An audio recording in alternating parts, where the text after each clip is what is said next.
You're listening to World of Empowerment Radio, your station for practical spirituality in a changing world. And here are your hosts, Aingeal Rose and Ahonu. You're very, very welcome back to the Honest to God series. We have been absent for a little while, and we are delighted to be back. But we're back with stories of what has kept us away from broadcasting and transmitting news about our metaphysical journey. And we will update you over the coming weeks.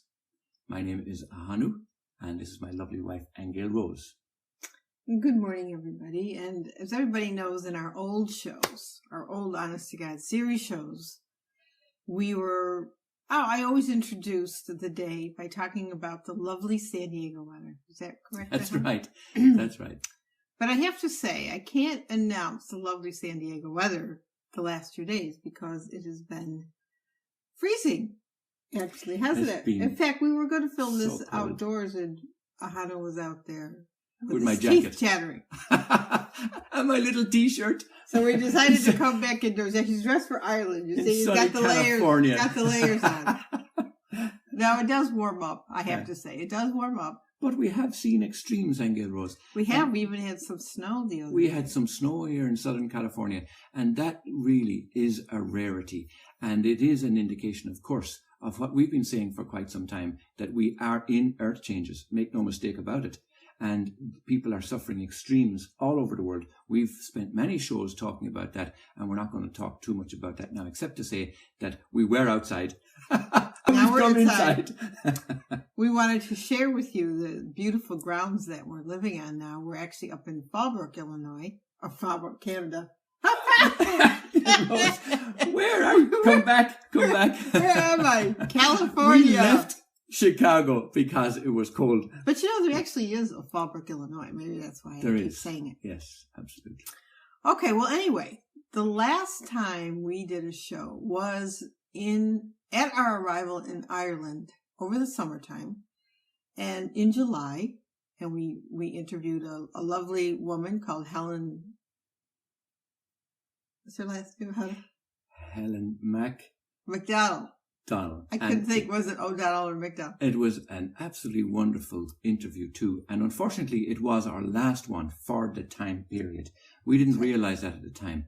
But our time in Ireland really, really went, not so much on a tangent, it was guided by spirit. And we just went with it all the way, didn't we, Aingeal Rose? We did. We had a lot of things we didn't expect. And the property we were staying on had a standing stone on the property. And the first day you're catching up on rest. So we both got woken up the following morning around 6 with the standing stone calling us, telling us, please come out here, please come out here. So now, for those who are not familiar with standing stones, this is like, they're dotted all over the Irish landscape. And some people really just regard them as scratching stones, but in fact they are grid alignment points. They are energetic structures. They're put there by ancient peoples. And some of these are 2,500, 3,500, 5,000 years old, some of them. So they're not to be taken lightly. They are serious sacred site markers is what they are. That's right. So we get up, we go out into the field, we go to meet this standing stone, which turned out to be a predominantly feminine essence. And the stone, we felt a tremendous love from the stone. Very female, very loving. And it asked us to please pay attention to the aquifers beneath her. So we thought, okay, well, we don't really know what that's about, but okay. So we go back into the house. And I don't know, we got this urge to go visit some of the sacred sites that we often visit when we're in Ireland. We always make a trip to Newgrange. We always make a trip to the Hill of Tara. So we went up to the Hill of Tara, and I ended up getting a little pamphlet, which we brought home. We started reading it, and it turns out that we opened up a page to this hill, sacred hill called the Hill of Anya.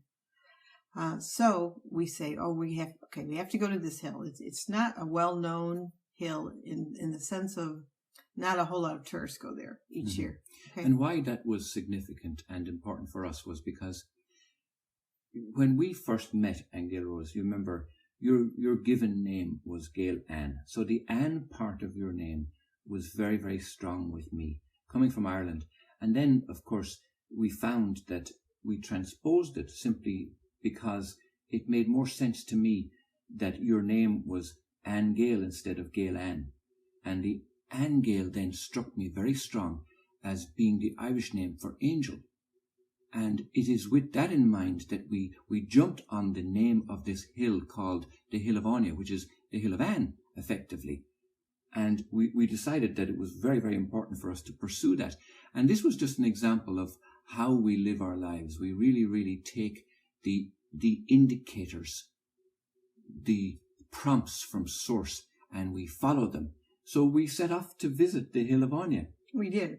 We found it, and our intention was to go to the top of it. However, when you look up Anya, it turns out that she was an ancient goddess, and she was actually called the Queen of the Fairies. Remember that? We won't even go into that. Okay, yeah. She was associated with a red bull. We have to tell them about the bull. I will. It's very important to the story. It is, but just before they do that, why also that was really a revelation to us was because Aingeal Rose, I have known her for all that time as the Queen of the Fairies. And not only that, but she makes the most fantastic fairies as a hobby. And she has been selling them on eBay and various places also. But that was just another one of these amazing coincidences. So back to the bull. Right. So we're climbing this hill, which is now partly owned by a farmer who's got all his cows in the field. So we walk past all these cows and we get close to the top, which is supposedly has a burial cairn for the Queen Anya, Princess Anya, whoever she was. Okay. So Ahonu says, well, you just let me climb this fence and let me go check it out. So he comes back and he says, well, we're definitely not going up to the top because there's a red bull in the field. Now, what are the chances of that these thousands of years later that there's a red bull? And not only that, also, Ireland being an agricultural country now is very, very big into artificial insemination. So few enough farmers actually keep a bull to inseminate their cows anymore. So it was all the more startling to actually find a live bull in the field. But a red bull. A red bull. Yes. We're not talking about the drink, everybody. We're talking about a real live red bull. Yeah. And we were not venturing into that field with that red bull there, that's for sure. So anyway, we come down the hill and we decide to stop at probably 3/4 of the way up the hill. And we just laid there and absorbed the energy. And I started collecting water, so I won't go into the process of that actually. But what started to happen is we were being asked to make mother tinctures from these different sacred sites. We didn't really know why, but we let ourselves be guided, and it turns out we were guided to the strangest places. And one of the strangest places we were guided to was this place called Ahonu Aingeal. Yes. Which actually means the cave of the cats. And the story is that another queen, Queen Maeve, supposedly was born in this underground cavern. So we went on another field trip to go find this cave because we felt we needed to collect a mother tincture from this place. And it was you who actually found it. It wasn't in an obvious place. There were no major road signs that led to it. And it was, again, in a farmer's field. Mm-hmm. It's kind of one of these places that, in some ways, you get the idea that the government or the powers that be don't want you to find it. As Aingeal Rose said, there was no road signs, no indications really of where it was. We just had a kind of a vague map, and based on that, we had to drive up and down these little boreens, as we call them in Ireland, tiny little roads, and we did eventually find it. And even then, it was so concealed that you would easily have walked past it, because it wasn't that it was like a cave into the side of a hill or a mountain or anything like that. It was actually just an opening into the ground. Right, it did have a lintel on top. Yeah. But, the the story goes is that you have to get down on your haunches to get into this cave. And on the other side of the lintel, there's ancient Ogham writing. And then there's like a 12-foot passageway that you have to kind of maneuver your way down, and then it drops down into this cave. And this cave is rumored to be a portal to the other world, where the She, which is the Irish word for the fairies, would come through. Yes. So, Ahonu, of course, I looked at that opening and I measured it and said, there's no way Aingeal Rose is going in there. So, of course, I sent the hero in. Like an idiot, yes. I went the down. The hero said, I went obey. Down, down, down, and the flames came higher. No, tell them how you went down there. No, you got a little way down because it was yeah. very, very dark. Yes. And you could feel the energies from the other world. Yes. And it was so dark. I mean, if anybody has been in a cave and is familiar with that damp kind of echoing silence that's in there. And not only that, but there's only one way out, and it's narrow. And it's so dark. And you really don't know what's ahead of you. It's that kind of a darkness that your mind starts to play tricks, really, and you wonder, is there a drop off? Is there a wall? Is there a being? What's ahead of me? And it was very scary, actually. So I went down some distance, and I went down far enough, actually, to really be in the energy of that place. And it was there that we decided it was the right place to take a water tincture. Right. So, on from there, we ended up going to other sacred sites as we were led. A lot of them not popular that we had to discover, but we found that in some of them where they were public things, we went on the solstice. Remember, Ahonu? In September. Yes. We went up to the Hill of the Witches, which is in what county? Oh, that's in Sligo. No, in County Louth. In County Louth. Oh, what's it called again? The Irish name? It escapes me. That's okay. But it's the Hill of the Witches, yes. Hill of the Witches. Okay, so we were going up there to collect water and found that it was closed because it was the solstice, and apparently they don't want a lot of people going inside the burial cairns on holidays. But let me make one just tiny correction there, because it is important to point out that the tourist spin on what these monuments are is that they are burial cairns. And that's what we grew up to know them as, and it's what everybody knows them as. But in fact, we no longer believe that there are burial cairns, although they have found the burnt bones of various from various excavations that they've done. But it still doesn't mean that they were buried inside there, that people were actually buried inside there. We now believe that they were temples of one kind or another that lined up to the rising sun on the mornings of these various solstices and equinoxes. And that's very, very important. They're high energy places that we've been drawn to, and many, many people have been drawn to. And it's there that we decided that it was necessary for us to take a water sample and bring with us. Right. To this particular day, we didn't know that they were closed to the public. So there we were trekking up the mountain to get to the cairn. And lo and behold, on the way down, doesn't a worker who works for the government and takes care of all these public works, wasn't he coming down? And he just stopped and he said hello, and then he just said to us, right out of the blue, didn't he, Ahonu? He said, do you want me to open up the cairn? I mean, he had no idea. Especially for you. Yeah, he had no idea what we were doing. Yes. So this kind of thing happened throughout the whole thing. We went to holy wells. We went to different sacred sites. We went to places off the beaten path. And it turns out that we collected about 30 mother tinctures. And what was going on is that these energies wanted to re-communicate with each other. We were asked through the memory of water. Through the memory of water. We were asked to put them all on a table and have them touching and let the jars communicate with each other, because the grid lines had been so compromised. There were broken places in the ley lines, and the communication system that had been there in ancient times between these sites was no longer intact.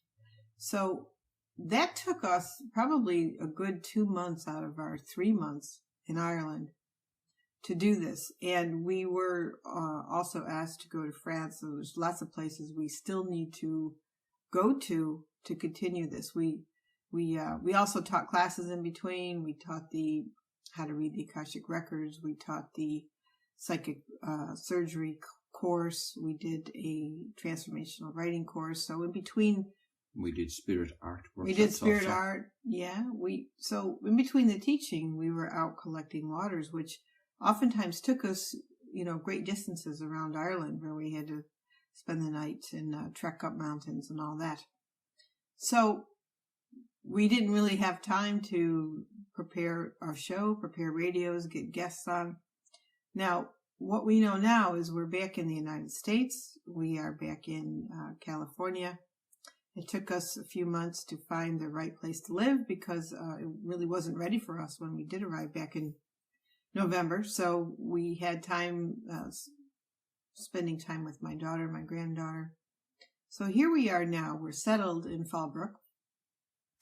We're in a beautiful place with a twin flame couple that lives upstairs from us and owns the property. What are the chances of that? That you'd end up in renting a place where you've got 2 sets of twin flames on the property.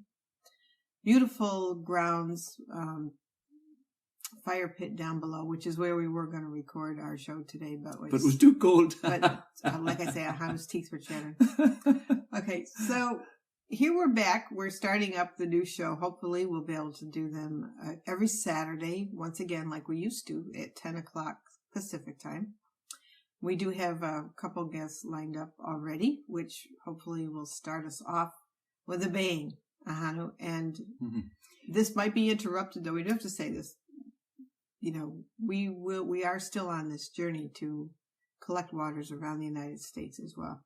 Yes. So once the weather gets warmer in places, in the springtime probably, you'll find, some very different information coming through our show.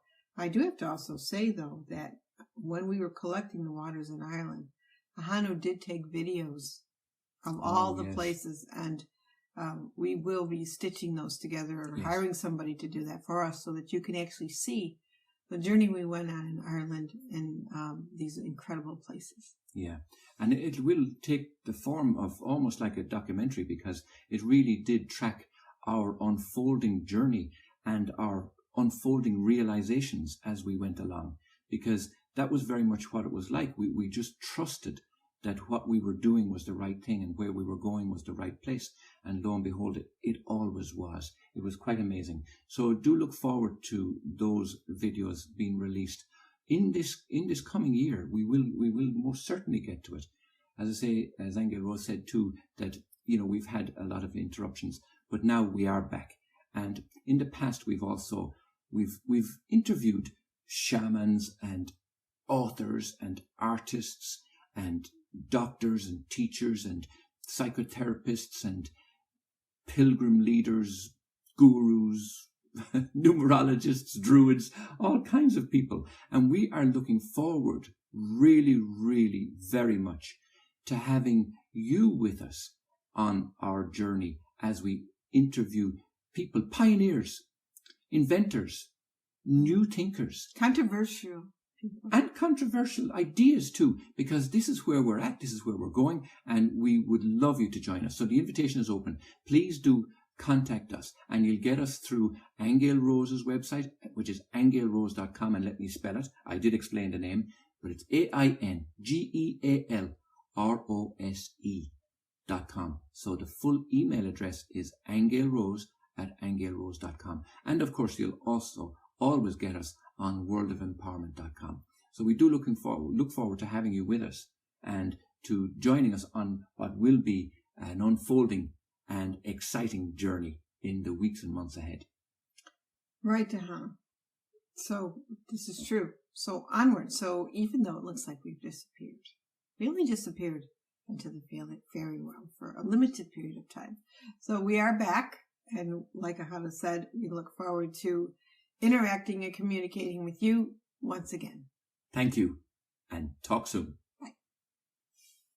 You You have been listening to Aingeal Rose and Ahonu on World of Empowerment Radio, your station for practical spirituality in a changing world.